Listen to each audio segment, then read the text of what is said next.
Hallaron a un hombre de Cirene que se llamaba Simón, y a este obligaron que llevase la cruz. Y cuando llegaron a un lugar llamado Gólgota, que significa lugar de la calavera, le dieron a beber vinagre mezclado con hiel, pero después de haberlo probado no quiso beberlo. Cuando lo hubieron crucificado, repartieron entre sí sus vestidos, echando suertes, para que se cumpliese lo dicho por el profeta: partieron entre sí mis vestidos, y sobre mi ropa echaron suertes. Y sentados le guardaban allí, y pusieron sobre su cabeza su causa escrita: Este es Jesús, el Rey de los judíos. Entonces crucificaron con él a dos ladrones, uno a la derecha y otro a la izquierda. Y los que pasaban le injuriaban meneando la cabeza y diciendo: Tú que derribas el templo y en 3 días lo reedificas, sálvate a ti mismo si eres hijo de Dios, desciende de la cruz. De esta manera también los principales sacerdotes, escarneciéndole con los escribas y los fariseos y los ancianos, decían: A otro salvó, a sí mismo no se puede salvar. Si es el Rey de Israel, descienda ahora de la cruz y creeremos en él. Confió en Dios, líbrele ahora si le quiere, porque ha dicho: soy hijo de Dios. Y lo mismo le injuriaban también los ladrones que estaban crucificados con él. Y desde la hora 6ª hubo tinieblas sobre toda la tierra hasta la hora 9ª. Y cerca de la hora 9ª Jesús clamó a gran voz diciendo: Elí, Elí, lama sabactani. Esto es: Dios mío, ¿por qué me has desamparado? Y algunos de los que estaban allí decían al oírlo: a Elías llama éste. Y al instante, corriendo uno de ellos, tomó una esponja y la empapó de vinagre, y poniéndola en una caña le dio de beber. Pero los otros decían: deja, veamos si viene Elías a librarle. Mas Jesús, habiendo otra vez clamado a gran voz, entregó el Espíritu. Y he aquí el velo del templo se rasgó en dos, de arriba a abajo, y la tierra tembló, y las rocas se partieron. Y se abrieron los sepulcros, y muchos cuerpos de santos que habían dormido se levantaron. Y saliendo de los sepulcros después de la resurrección de él, vinieron a la santa ciudad y aparecieron a muchos. El centurión y los que estaban con él guardando a Jesús, visto el terremoto y las cosas que habían sido hechas, temieron en gran manera y dijeron: verdaderamente este era Hijo de Dios. Gracias, Señor, por tu palabra. Tu palabra es verdad. Señor, santifícanos en tu verdad, te lo pedimos. Amén.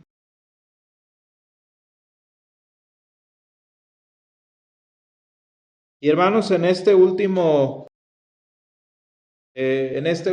día de la Semana Santa, pues venimos cerrando todo lo que el Señor es para nosotros, todo lo que el Señor desde el principio, todo lo que el Señor desde siempre es para nosotros. Y fíjense, vaya conclusión del estudio que veníamos trayendo en la semana, de que el Señor, que es bueno y para siempre es su misericordia, ahora muere como criminal en una cruz. Y hermanos, cuando nosotros pensamos al respecto, cuando nosotros reflexionamos sobre esta realidad, qué importante es llegar a una conclusión de que este día, de que lo que pasó hace 2000 años en un día como hoy, prácticamente resume un principio que nosotros en nuestra vida experimentamos en muchas ocasiones y en muchos niveles y de muchas formas dependiendo de nuestra situación de vida. Y es que lo que debería ser no es. O que las cosas no salen, las cosas no surgen como deberían ser. Y esto que nosotros experimentamos en nuestra vida diaria, cuando las cosas no salen como queremos, cuando las cosas no resultan como esperamos, pues no es otra cosa sino la manifestación más simple, la manifestación más palpable de lo que es nuestra realidad, de lo que es la realidad de la creación en la que nosotros vivimos hasta el día de hoy. Y hoy en este día, lo que leímos en el Evangelio no debió haber pasado. Las cosas no debían ser como están sucediendo allí. Y no debían ser así por una simple razón. El mundo que nuestro Dios creó, el universo y la humanidad que nuestro Dios planeó que existiera desde su corazón, no debía terminar así y no debía funcionar como está funcionando hasta nuestros días. Porque hermanos, si nosotros quisiéramos ser un tanto breves en nuestra interpretación de la Escritura se divide en dos partes, Génesis 1 y 2 y Génesis 3 en adelante. Uno es lo que el Señor anheló, lo que el Señor quiso, lo que el Señor deseó, un mundo perfecto, un mundo de amor, un mundo de vida. Eso es lo que el Señor quería, un mundo que reflejara su naturaleza, un mundo que reflejara su corazón. Sin embargo, hermanos, pues nosotros en nuestra vida diaria y como leemos en Génesis 3 y como leemos el día de hoy, las cosas no siempre son como nosotros quisiéramos. Y el Señor de habernos creado para ser perfectos, para ser felices, para ser plenos, nos tiene que estar librando de nuestras aflicciones, nos tiene que estar librando de nuestras persecuciones, porque eso no es lo que debió haber pasado. Vean en el versículo 29 de San Mateo 27 cómo inicia la sección previa a nuestro pasaje. Vean hasta qué momento le están reconociendo al Señor como lo que es. Y decían los soldados escarneciendo al Señor, salve, Rey de los judíos.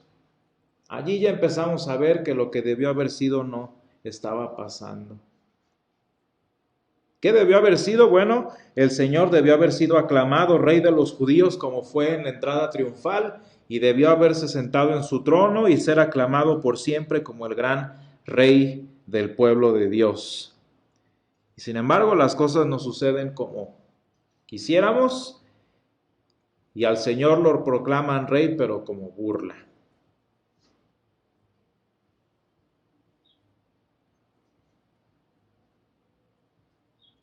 Vemos cuando escarnecen también al Señor Jesús más adelante, cuando lo despojan de sus ropas cumpliendo la profecía. Qué distinta la actitud de estos que quieren hacerse de la ropa del Señor al de aquella mujer que con fe se acercó a tocar siquiera el manto del Señor. Eso es lo que debió haber pasado. ¿Y qué es lo que están haciendo los soldados? Dice que se repartían entre sí sus vestidos echando suertes. Y fíjense qué curioso, y aquí es donde nosotros nos empezamos a ver ya más reflejados. Vean cómo los que pasaban injuriando al Señor cuando ya estaba crucificado, se acordaban del sermón, se acordaban de la predicación que el Señor había dado en distintas ocasiones. Dice, tú que derribas el templo y en 3 días lo reedificas, sálvate a ti mismo. Fíjense cómo se acordaban. Pero lo que debió haber pasado allí, que hubiera un cambio en su corazón, que hubiera fe en el Salvador del mundo, ¿qué es lo que sucede? Pues bueno, vemos que le injurian y le menosprecian. Hasta parece que están actuando el Salmo 22, no sé si se van dando cuenta, y le menean la cabeza.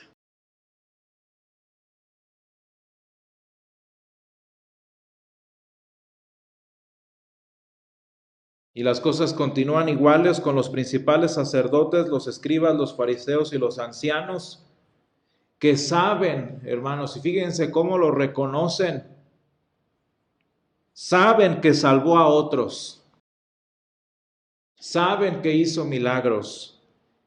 Por mucho que les pesara, saben que resucitó a Lázaro.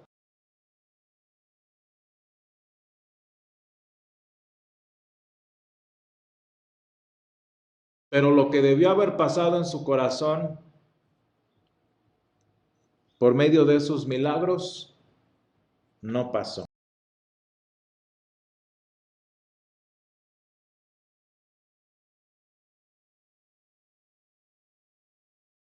Los que deberían clamar al Señor en su última hora, como son estos malhechores, es lo que hacen, dice, lo injuriaban también. Hermanos, entonces podemos resumir con un solo pensamiento lo que sucede en este pasaje. Las cosas no salen como debió haber pasado. Y hermanos, ¿por qué sucede así? ¿Cuál es la causa de esto? La causa de todo esto es la muerte que reina en nuestro universo, que reina en nuestra sociedad y que reina en nuestras vidas. La causa de esto es la muerte que reina cuando no debería reinar.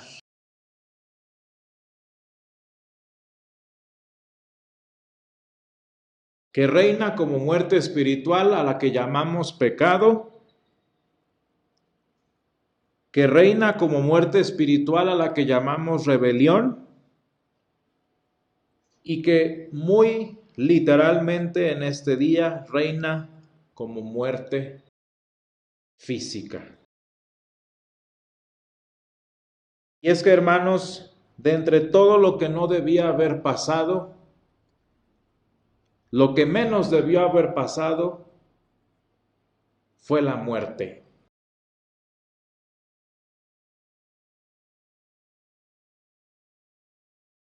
La muerte no tenía cabida, no tenía lugar en los planes del Señor y sin embargo sucedió. Hermanos, nosotros como cristianos que creemos en las Escrituras, por esa simple y sencilla razón, no podemos creer en la evolución, no por religiosos, no por insensatos.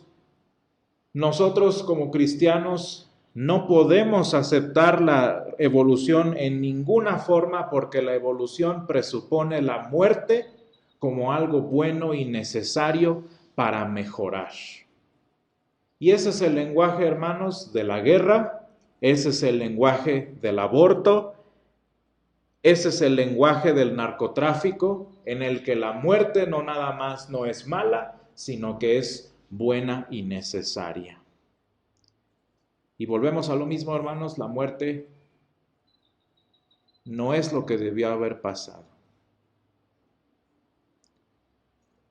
Y hermanos, muchas veces en nuestra vida, yo creo que ustedes lo han vivido por lo menos en alguna vez. Hemos caído o hemos estado en una situación en la que no debería estar pasando esto. En la que, ¿por qué pasa esto? Esto no debería estar pasando, hermanos. Y sin embargo pasa. La historia de nuestra congregación, la historia de nuestras familias, cualquiera sea el caso, en mi caso muy personal, la historia de mi familia, hay tantas cosas que no debieron haber pasado.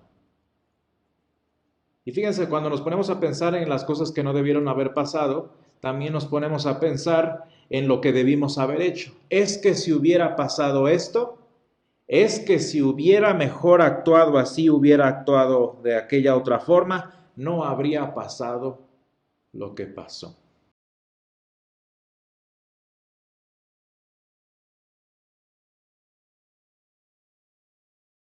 Pero hermanos, hay una cosa muy interesante que nos enseña la Escritura en este día, que es que nuestro Dios entiende lo que no debió haber pasado.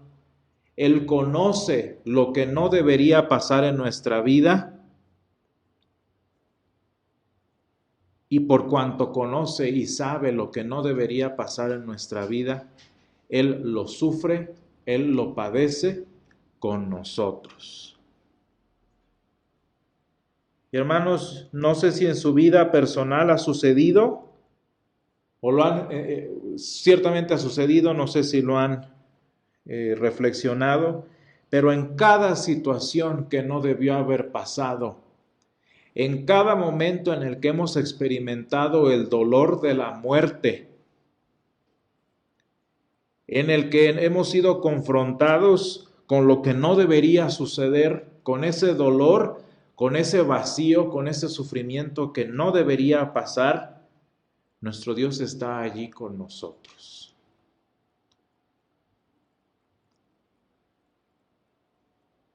Y hermanos, sin importar las situaciones que pasemos o que vivamos, la palabra de Dios nos enseña es que haya tenido que pasar o no haya tenido que haber pasado, nuestro Dios está igual allí con nosotros. En lo que hicimos mal, en las malas decisiones que tomamos, en las equivocaciones o rebeliones que a propósito hicimos, incluso allí nuestro Dios está con nosotros. Y si en esas situaciones, hermanos, está con nosotros nuestro Dios, tanto más está nuestro Salvador a nuestro lado cuando enfrentamos la enfermedad, cuando enfrentamos la tristeza, cuando enfrentamos a la muerte.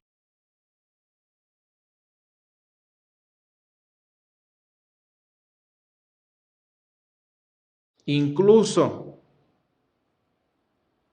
en los momentos en los que nuestra vida aquí se acaba, allí está también nuestro Dios con nosotros. Y hermanos, ayer hablábamos de que nuestra salvación no es metafórica. Y esta presencia de Dios con nosotros en esas situaciones que no debieron haber pasado, no es metáfora. No es un símile. Es un hecho. Y nuestro Dios está, y nuestro Dios sufre con nosotros lo que no debió haber pasado.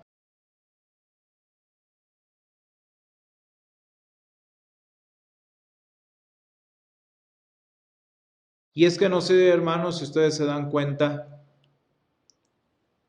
que todo lo que no debió haber pasado, lo que nos agarra desprevenidos, lo que nos toma desapercibidos, tiene el poder de quitarnos la certeza de lo que sea. ¿Qué pasó con todos los discípulos del Señor? Y nada más estoy hablando de los 12.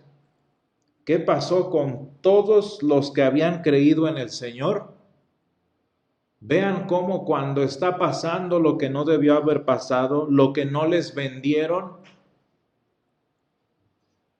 todos a una son esparcidos. Y hermanos, la falta de certeza en nuestra vida, pues bueno, es otra forma de muerte que se le llamamos la muerte de la fe. Sin embargo, hermanos, nuestro Dios en este día puso solución a eso que no debió haber pasado, a todo aquello que nunca debió haber sucedido, y no lo hizo metafóricamente, no lo hizo simbólicamente, lo hizo muriendo en una cruz. Y hermanos, el Señor Jesús no sufrió simbólicamente, no sufrió metafóricamente en la cruz. Nuestro Señor Jesús solucionó eso que no debía haber pasado, sufriéndolo Él mismo. Y el que no cometió pecados, dice la Escritura, por nosotros lo hizo pecado. Y el que como cordero llevado al matadero, dice Isaías, no abrió su boca, el que no lo mereció, lo padeció. Y hermanos, vean el poder que tuvo la intervención de nuestro Dios, que hasta el universo dejó de funcionar como debía funcionar, hermanos. ¿De qué manera el universo dejó de funcionar? ¿De qué manera la creación dejó de ser como debía funcionar? Vean en el versículo 45. Vaya profundidad de lo que no debió haber pasado. Porque en el momento que el Señor, luz de luz, verdadero Dios de verdadero Dios, sufrió lo que no debió haber sufrido y padeció lo que no debió haber padecido, ni siquiera la creación funcionó como debió haber funcionado, y hubo tinieblas sobrenaturales durante toda la tarde. Y hermanos, por si eso no fuera prueba suficiente de lo literal que nuestro Dios intervino en estas circunstancias, qué misterio tan grande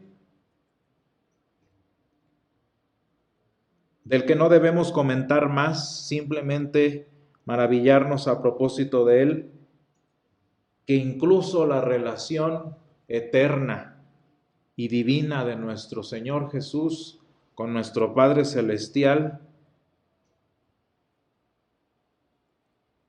no fue como debió haber sido, mientras Jesús clamaba, Elí, Elí, lama sabachthani. Dios mío, ¿por qué me has desamparado?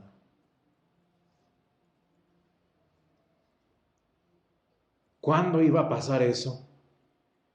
¿En qué momento la relación de nuestro Dios con el Señor Jesús iba a romperse?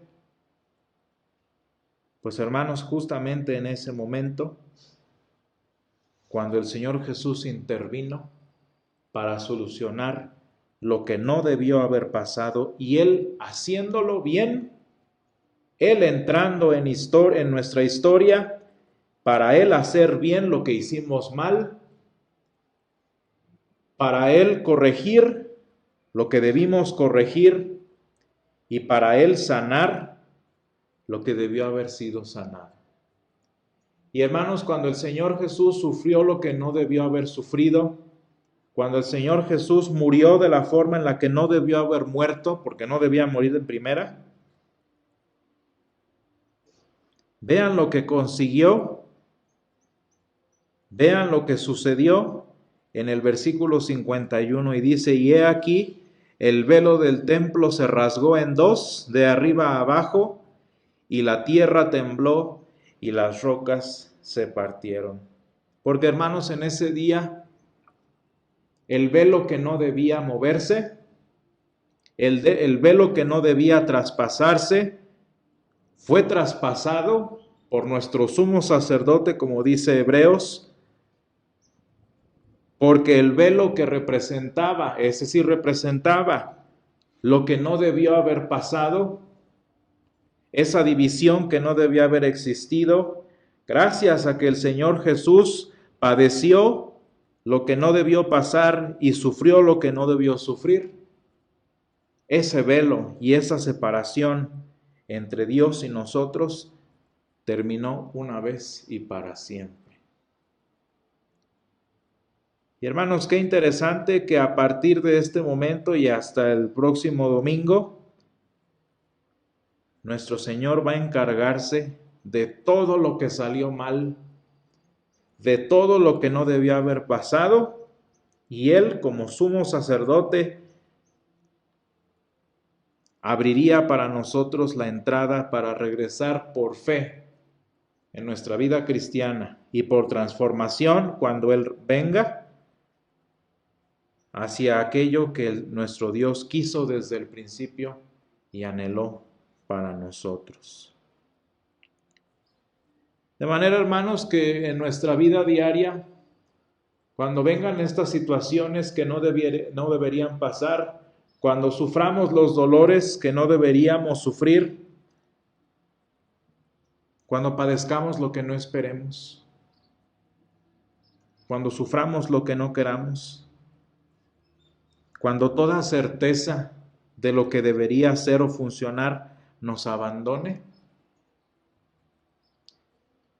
recordemos que nuestro Señor Jesús, al padecer todo eso por nosotros y con nosotros, se volvió nuestra única certeza y nuestra certeza verdadera. Porque, hermanos, aunque tiemble la tierra cuando no debe temblar, aunque haya tinieblas cuando no debería haber tinieblas, aunque actuemos como no deberíamos actuar, y aunque nos ataquen como no deberían atacarnos, lo único que permanece cierto, lo único que no puede tomarnos desprevenidos, es el favor de nuestro Dios que permanece para siempre.